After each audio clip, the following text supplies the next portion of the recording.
Welcome to this explainer. Today, we're jumping right into a text from July 1991 that completely flips our everyday idea of success on its head. We're looking at Chapter 2 of the monthly Happy Science publication, specifically a section titled Accumulating Wealth in the Heavenly Storehouse.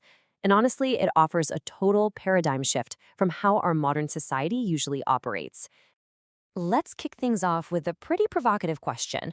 According to this philosophy, what actually happens to your bank account, your real estate, all your stuff when you inevitably leave this world? We spend decades stressing over retirement funds, but this text challenges us to look way past our physical expiration date. Section 1. The definition of true wealth. To really answer that question, we first have to completely redefine abundance. The text argues that being truly wealthy has absolutely nothing to do with accumulating objects. Instead, it comes down to two things. First, expanding your capacity to help a wider range of people, and second, using that freedom to serve society and really tasting the joy of bringing happiness to others.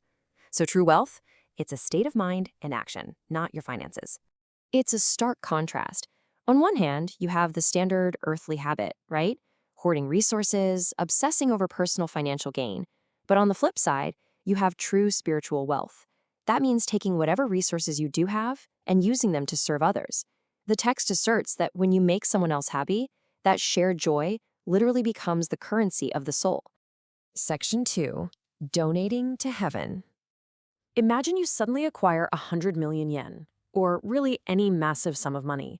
The author posits a super fascinating scenario here. If you get that fortune through selfish or harmful means, just holding on to it creates this massive spiritual debt for your entire life. But if you turn around and use those same resources for a higher spiritual purpose, you effectively wipe out that unseen debt.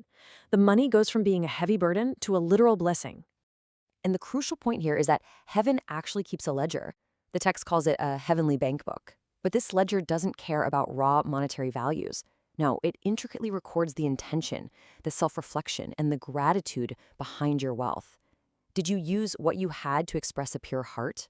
Because that intention is what's actually being deposited into your heavenly account. Section 3.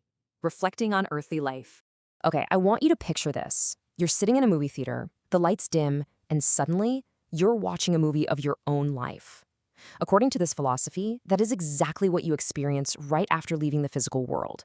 Your entire existence, every choice, every hidden motive is projected right there for you to see. And what's crazy is this incredibly detailed review is remarkably efficient. It only lasts for about 30 to 60 minutes.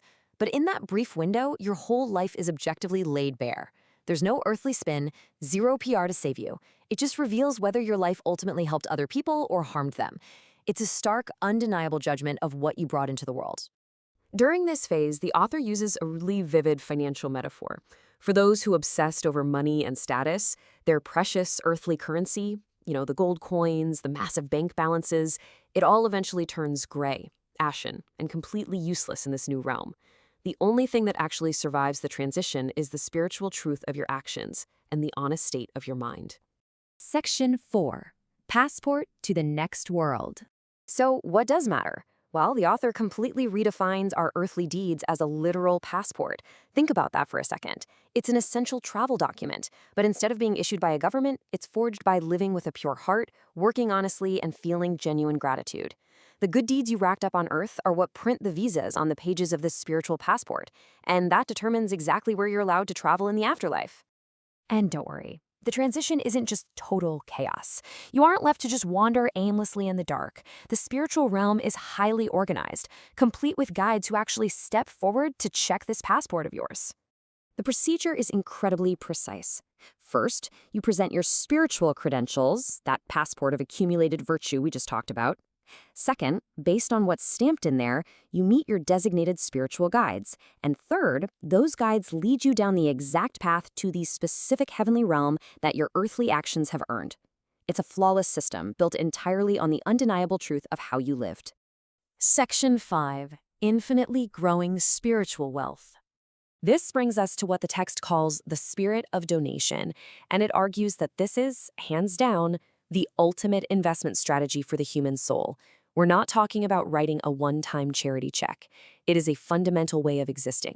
that aligns your everyday earthly life with heavenly principles. And this spirit isn't just reserved for billionaires or philanthropists.